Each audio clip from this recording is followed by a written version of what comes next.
हाँ, डिफरेंशिएशन क्या होता है बेटा, जिस डिफरेंशिएशन का बेसिक मतलब होता है स्लोप ऑफ द ग्राफ। ये मान लो y is equal to x square का ग्राफ ऐसा है, मैं बोल रहा हूँ इसका dy बाई डी एक्स निकालो, डिफरेंशिएशन निकालो। मतलब ये हुआ कि स्लोप का इक्वेशन हमें मिलता है। जैसे मैं इसका dy बाई डी एक्स करूंगा तो हम सबको पता है कितना आएगा, 2x आएगा। ओके, मतलब x की कोई एक पर्टिकुलर वैल्यू पे यहाँ पे जो टेंजेंट होगा, इस ग्राफ पे इस पॉइंट से निकलता हुआ जो टेंजेंट होगा, उसकी अगर मान लो x एक्सिस के साथ थीटा एंगल बना रहा है तो tan थीटा की वैल्यू होगी 2x। समझ में आया? यस। ओके, x की वैल्यू जितनी चेंज होगी उसके हिसाब से tan थीटा की वैल्यू चेंज होती रहेगी। सो बेसिकली डिफरेंशिएशन दिखाता है slope at a particular point. क्या दिखाता है? Slope at a particular point. कोई प्रॉब्लम? No sir. कोई प्रॉब्लम यहाँ तक? चलो नेक्स्ट क्या है, इंटीग्रेशन। सो इंटीग्रेशन क्या दिखाता है? Area. Integration area under the graph दिखाता है। क्या दिखाता है? Area under the graph.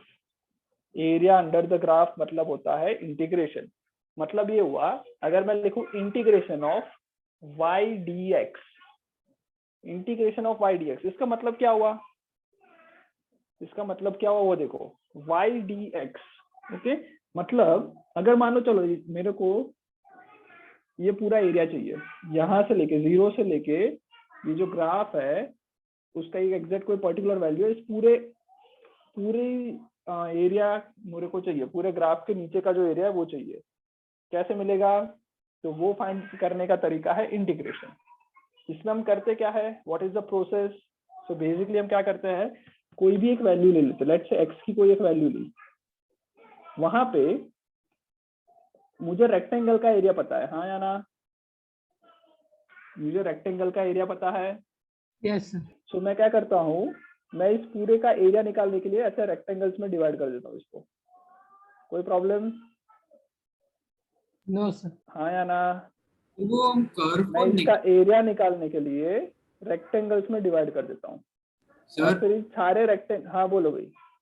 Sir वो रेक्टेंगल का जो टॉप एज है वो कर्व को हम निग्लेक्ट कर रहे हैं ना, मतलब हाँ अभी मैं नेगलेक्ट कर रहा हूँ, हाँ अभी मैं नेगलेक्ट कर रहा हूँ, उसके बाद सोचो क्या करते हैं, ध्यान सर से वो तो देखते रहो। बहुत छोटा होगा ना, आपको बस दिखा रहे हो हाँ रुक बहुत जाओ अभी, छोटा। हाँ हाँ रुक जाओ।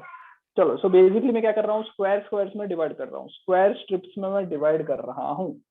कोई भी एक स्क्वायर स्ट्रिप की जो लेंथ और जो ब्रेथ होगी, जो ब्रेथ है उसको मैं बोल देता हूँ dx। कितनी ब्रेथ है? dx। ओके, छोटा छोटा मैं पोर्शन ले रहा हूँ, उसको मैं dx बोल देता हूँ। जो हाइट होगी वो कितनी होगी? लेट्स से यहाँ पे x की वैल्यू है 2, ये क्या है, x इज इक्वल टू 2 है। तो ये ग्राफ में ये पॉइंट क्या रिप्रेजेंट करेगा? ये हाइट जो है वो क्या रिप्रेजेंट करेगा? ग्राफ किसका है? y is equal to x square का है। अगर x की वैल्यू 2 है तो ये क्या रिप्रेजेंट करेगा? 4 रिप्रेजेंट करेगा। Yes sir. आ रहा है समझ में? Okay, yes. सो जब मैं इस छोटे से रेक्टेंगल का एरिया निकालूंगा, ये छोटा सा रेक्टेंगल का एरिया क्या होगा? 4 इंटू dx। ये एक होगा छोटा सा रेक्टेंगल का एरिया, हाँ या ना? ओके, ऐसे में कोई भी पॉइंट पे चले जाऊं, लेट्स से मैं ये पॉइंट पे चला गया और ये पॉइंट में x की वैल्यू है 3, तो इसका मतलब हाइट कितना होगा? कितना ऊपर तक जाएगा ये? 9। जाएगा। समझ में आ गया? कोई डाउट? Okay, no sir. अगर ये 9 है तो ये जो रेक्टेंगल है उसका बताओ एरिया कितना? 9 dx। 9 into dx। समझ में आया? Yes sir. 9 थोड़ी ना होगा, आपने 2x लिया। Okay sir. एक्स स्क्वायर लिया ना बेटा, dy by d x okay 2x है। ओके, चलो ये ग्राफ तो एक्स स्क्वायर का है, y is equal to x square का, तो ये 9 इंटू dx होगा। ओके, समझ में आया? अब मैं क्या Yes, कर रहा हूँ? yes, sir. ओके, सो इसलिए मैंने लिखा y dx। y dx मतलब कोई भी x की वैल्यू पे जो उसकी y की वैल्यू है वो मल्टीप्लाई बाय छोटा सा जो हमारी स्ट्रिप बनी वो, इसको हम कहते हैं इंटीग्रेशन। इसको क्या कहेंगे? Integration of y dx। y की जगह पे मैं क्या लिख सकता हूँ? y की जगह पे लिखेंगे एक्स स्क्वायर dx, हाँ या ना? हाँ सर। Yes sir. बेसिकली मुझे ये सारे छोटे छोटे छोटे छोटे स्ट्रिप्स को ऐड करना है और ये समेशन मतलब इसी एडिशन को हम कहते हैं इंटीग्रेशन। ये रिप्रेजेंट क्या कर रहा है, जब मैं आगे सांप जैसा बना रहा हूँ, ऐसा बोल रहा हूँ कि y dx, इसका मतलब क्या है, addition of y into dx। Yes 4 into dx। उसके बाद बाजू वाली जो स्ट्रिप होगी उसको ऐड करेंगे, उसके बाजू वाली स्ट्रिप होगी उसको ऐड करेंगे, उसके बाजू वाली स्ट्रिप होगी उनको ऐड करेंगे। इन सबको ऐड करते जाएंगे तो मुझे इस पूरे एडिशन को ये कहते हैं। अब ध्यान से देखो, इसके अंदर जो ऊपर वाला ये जो ब्लैक कलर का मैं अभी मार्क कर रहा हूँ, वो सारी चीज तो बाकी रह गई, इतना एरिया तो छूट रहा है मेरे हर बार। आ रहा है समझ में? जब मैं रेक्टेंगल में डिवाइड कर रहा हूँ तो ये छोटा सा ऊपर ट्राइंगल छूट रहा है। ओके, अब ये ट्राइंगल्स ना छूटे उसके लिए मुझे क्या करना पड़ेगा, ट्राइंगल्स करना पड़ेगा। ना छूटे उसके लिए क्या करना पड़ेगा, उसके लिए dx को मैं इनफाइनाइटली स्मॉल कर दूंगा। dx जो है वो very very very very very very very small हो जाएगा, तो ऊपर जो ट्राइंगल छूट रहा है वो नहीं छूटेगा। आ रहा है समझ में? Yes sir. ओके, और उन सब के एडिशन को मैं क्या कहूंगा, उन सब के एडिशन को कहूंगा इंटीग्रेशन y dx। ऐसे छोटे छोटे छोटे छोटे सारी स्ट्रिप्स को जब मैं ऐड करूंगा, that is known as integration of y dx। आया समझ में? Yes, सर तो sir. ये Yes, sir. बहुत नहीं आएगा, क्या बोल रहे हो बेटा? ये बहुत लंबा नहीं आएगा, लंबा नहीं आएगा मतलब ऐसे बहुत सारे बॉक्सेस बनेंगे ना तो फिर बहुत हाँ, लंबा ऐसे नहीं बहुत होगा। सारे बॉक्सेस को मुझे ऐड करना है, पर उसी ऐड करने की प्रोसीजर को हम लोग कहते हैं इंटीग्रेशन। समझ में आ रहा है? Okay, sir. जब मैं इतनी सारी चीजों को ऐड कर रहा हूँ तो वो जो प्रोसेस है, that process is known as integration. तुम्हें एक्चुअल में इन सबको ऐड नहीं करना है, तुम्हें क्या करना है, इसका फॉर्मूला दिया है उसका यूज करके डायरेक्ट आंसर निकालना है। प्रोसेस मैंने समझाई क्या होता है, समझ में आया? Yes sir. उसका डायरेक्ट फॉर्मूला तुमको दिया होगा। उस फॉर्मूला जैसे देखो बेटा, हमने डिफरेंशिएशन में dy by dx पढ़ा था, तो क्या मैंने बहुत ही स्मॉल वैल्यू को बहुत ही स्मॉल वैल्यू से प्रैक्टिकली डिवाइड किया क्या? No sir. प्रैक्टिकली तो मैंने कभी डिवाइड ही नहीं किया, मैंने तो डायरेक्ट फॉर्मूला पढ़ लिया। सिमिलरली ऐसे छोटे छोटे छोटे चीजों को हम ऐड भी नहीं करेंगे, सिर्फ ये समझाने के लिए बोल रहा हूँ कि एक्चुअल में इसका मतलब क्या है। हम लोग इसके जो डायरेक्ट फॉर्मूलाज है उसका यूज करके आंसर निकालेंगे। आ गया समझ में? Yes. कोई डाउट यहाँ तक? चलो, नो तो सर। अब देखो, तो ये हो गई इंटीग्रेशन की बेसिक मतलब। ओके, अगर मैं बोल रहा हूँ कि y is equal to dx, so ये बेसिकली हमें को क्या देता है, this will represent what, this will is equals to area under graph. आया ना? Area under the Yes. Graph is equals to integration y dx। अब मैं ऐसा बोल रहा हूँ कि मुझे जो एरिया चाहिए वो 0 से नहीं चाहिए, मुझे यहाँ से चाहिए। मतलब x की जब वैल्यू 2 थी, वहां से लेके लेट से यहाँ पे x की वैल्यू 5 है, मुझे सिर्फ इतना एरिया चाहिए, पूरा एरिया नहीं चाहिए मुझे सिर्फ इसका इतना ही एरिया चाहिए। तो उसके लिए मैं क्या लिखूंगा, इतने एरिया को फाइंड आउट करने के लिए मैं यहाँ पे जो इंटीग्रेशन है वहां पे x की इनिशियल वैल्यू लिखूंगा। x की इनिशियल वैल्यू कितनी है, 2। ओके, और फाइनल वैल्यू कितनी है, 5। आया समझ में? Yes, sir. तो इससे मुझे क्या मिलेगा, यहां से लेके यहां तक का एरिया मिलेगा। इसको हम कहते हैं डेफिनाइट इंटीग्रल। क्या कहेंगे इसको, हम क्या कहते हैं, डेफिनाइट इंटीग्रल। डेफिनाइट इंटीग्रेशन में बेसिकली क्या होगा, लिमिट दे रखी होगी कि कहां से कहां तक का एरिया चाहिए, बिकॉज ये ग्राफ तो इनफाइनाइटली बड़ा होने वाला है। ये जो Yes, sir. ग्राफ है वो तो तुम्हारा जितना भी बड़ा ग्राफ पेपर होगा, ये ग्राफ तो चलता ही रहेगा y is equal to x square का। तो Yes. उसमें तुम्हें कितना एरिया चाहिए, तुम्हें कितना एरिया चाहिए, उसको हम लिमिट रख के स्पेसिफाई करेंगे। That process of integration is known as definite integration. आ गया समझ में? Yes, sir. Okay, yes sir. और सिर्फ मैं अगर मैं लिमिट नहीं लिख रहा हूँ तो मुझे एक इक्वेशन मिलेगा जिसमें y की कुछ वैल्यू होगी कि y की वैल्यू कहाँ से कहाँ रखने पे मिलने वाला है। Yes. ओके, सॉरी, x की कोई वैल्यू होगी, जैसे मैं पहले लिमिट रख रहा था। अब क्या होगा, अगर लिमिट नहीं रखूंगा तो मुझे सिर्फ एक फॉर्मूला मिलेगा कि भाई इंटीग्रेशन का फॉर्मूला ये आया, अब तुम x की वैल्यू पुट करोगे तो तुम्हें उस पर्टिकुलर जगह का एरिया मिलेगा। तो जब लिमिट नहीं होती है तो उसको कहते हैं इनडेफिनाइट इंटीग्रल, इनडेफिनाइट इंटीग्रेशन बोल सकते हैं। समझ में आया सर, डेफिनाइट एंड इनडेफिनाइट का उसका- मतलब? हाँ बोलो। तो सर उसका स्टार्टिंग पॉइंट तो होगा ही ना।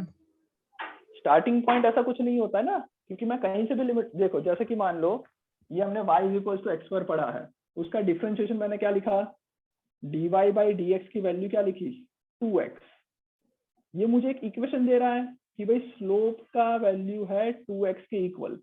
अब x की जो भी तुम वैल्यू पुट करोगे उसके हिसाब से उसका स्लोप मिलता जाएगा। यस आ रहा है समझ में आ रहा है ये कि Yes. भाई ये जो मुझे मिला उसमें x की जो वैल्यू पुट करोगे उस पर्टिकुलर पॉइंट का स्लोप मिलेगा। यहाँ पे मुझे एरिया चाहिए, तो एरिया में मिनिमम मेरे को 2 पॉइंट स्पेसिफाई करने पड़ेंगे। Yes initial point, final point, 2 point तो स्पेसिफाई करने पड़ेंगे। Okay Yes. तो जब मैं integration of let's say x dx लिख रहा हूं तो उसमें मुझे 2 पॉइंट फाइनलाइज करने पड़ेंगे। अगर मैं फाइनलाइज नहीं करूं तो उसको क्या बोलेंगे? Indefinite integration. क्या बोलेंगे?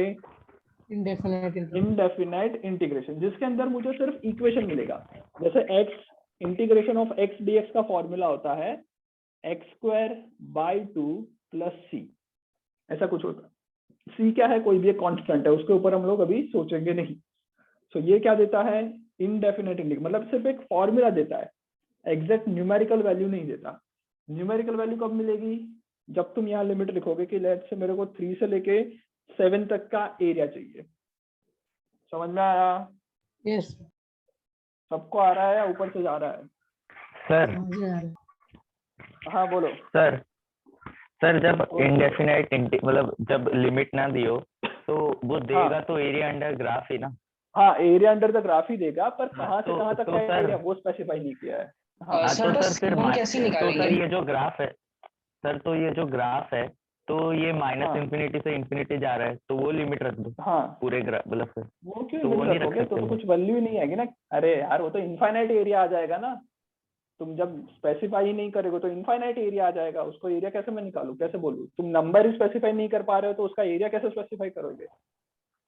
पर ये जैसे ये जो आया? ग्राफ सर, ग्राफ उस तरफ माइनस इंफिनिटी जा रहा है और इस तरफ इंफिनिटी जा रहा है, तो उसकी लिमिट वो रख दो। ओके अरे तो उसकी बस। लिमिट तुम जब वो रख दोगे, अरे तो इन्फिनिट आंसर भी तो इन्फिनिटी आएगा ना। तुम हाँ तो represent ठीक है, क्या आ करना? गया ना, एरिया तो पर तो ऐसे तो हाँ, हर एक तो आ ग्राफ का गया। इनफाइनाइट एरिया आएगा, तो क्या प्रॉब्लम है? तो फिर सर हर एक ग्राफ का इनफाइनाइट इंडेफिनाइट एरिया आया। इंडेफिनाइट इंटीग्रेशन बनाने की जरूरत ही क्या है सर? सबको डेफिनाइट ही कर दो ना। इंडेफिनाइट की अरे यार इंडेफिनाइट इंटीग्रेशन इसलिए बनाया बिकॉज एटलीस्ट तुम्हें एक इक्वेशन मिले। अब ये इक्वेशन में तुम जो भी वैल्यू पुट करोगे, जैसे मान लो मैं ये इक्वेशन मिल गया मेरे को, ये मेरे को क्या मिला? इंटीग्रेशन ऑफ x dx का ये इक्वेशन मिला। अब मैं बोल रहा हूँ 3 से 7 तक चाहिए, तो तुम क्या करोगे?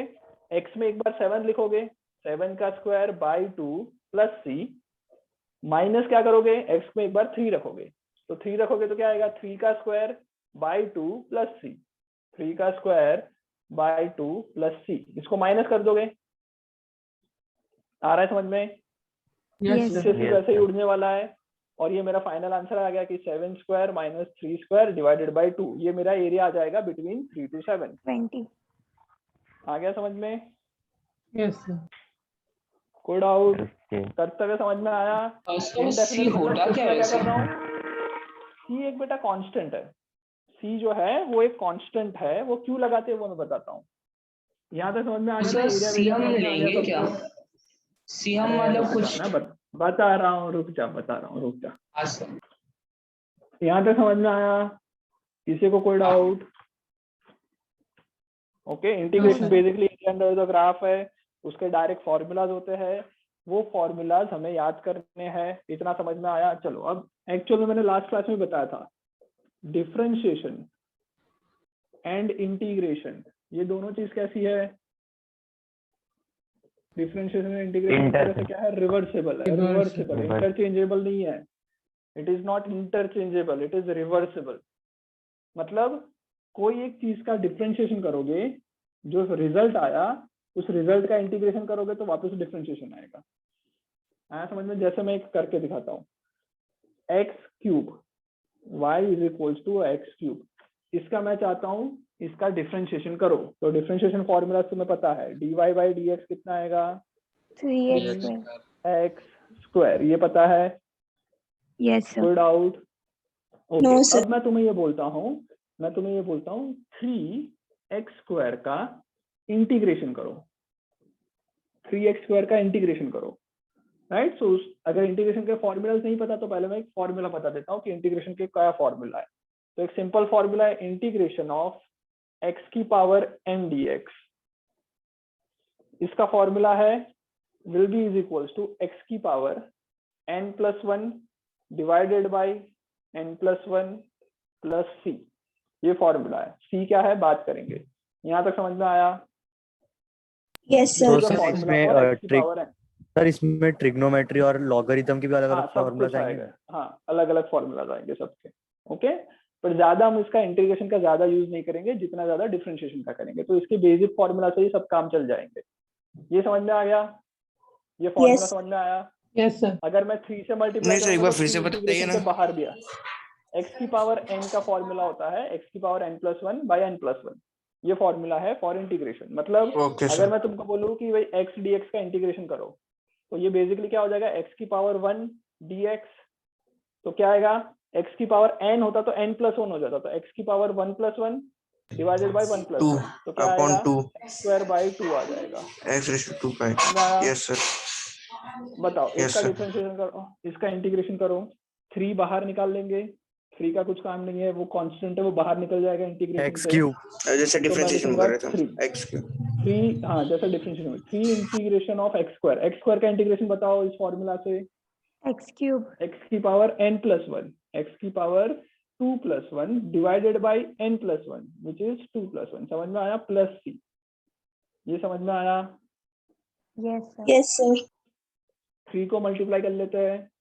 3 into x cube by 3 plus 3 into c. 3 से 3 कैंसिल। क्या आंसर आया? X cube plus 3c। ये आंसर आया? Yes sir. ये आंसर आया मेरा। ये क्या आया देखो। तो जैसे ही मैंने इसका इंटीग्रेशन किया, यहाँ का जो रिजल्ट आया था, इसका डिफरेंशिएशन का जो रिजल्ट आया 3x स्क्वायर, उसको मैंने इंटीग्रेशन में डाला तो वापस आंसर क्या आया? एक्स क्यूब प्लस 3c आया। समझ में आ रहा है? Yes sir. Yes sir. No doubt. So देखो क्या हुआ, जिस चीज का मैं डिफरेंशिएशन करूंगा उस डिफरेंशिएशन के रिजल्ट का जैसे वापस इंटीग्रेशन करूंगा तो वापस डिफरेंशिएशन मिलेगा। सर हाँ बोलो। सर एक और बार एक्सप्लेन कर दो ना, इंटीग्रेशन कैसे किया वो। इंटीग्रेशन कैसे किया? एक्स स्क्वायर है तो ये फॉर्मूला लगाया x की पावर n dx, तो इसका इंटीग्रेशन हो जाएगा x की power n plus 1 divided by n plus 1। यहाँ पे x स्क्वायर है, 2 की जगह पे n की जगह पे 2 है, तो x की power 2 plus 1 divided by 2 plus 1 आया। Yes sir. हाँ अब सर देखो आपने सर वो अब 3 इंटीग्रेशन के हाँ। बाहर क्यों लिया? मतलब 3 क्या है? कांस्टेंट है। जैसे हम लोग बेटा डिफरेंशिएशन में बोलता हूँ कि 3x स्क्वायर या फिर 3x की पावर 4 का डिफरेंशिएशन करो तो 3 बाहर लेते थे। y इज इक्वल टू ये है तो dy बाई dx में क्या करते थे? 3 को तो वैसे का वैसा लिख लेते थे, हाँ, इसमें सर। लिखते थे 4x क्यूब, 4 3 12 हो जाता था। ओके, तो कांस्टेंट का इंटीग्रेशन या डिफरेंशिएशन कुछ नहीं करते, उसको बाहर ले आते हैं। Next Yes. मीटिंग ज्वाइन कर लो, उसमें ये डिस्कस करें फिर आगे। नेक्स्ट मीटिंग ज्वाइन कर लो, उसमें ये डिस्कस करते हैं। ओके चलो।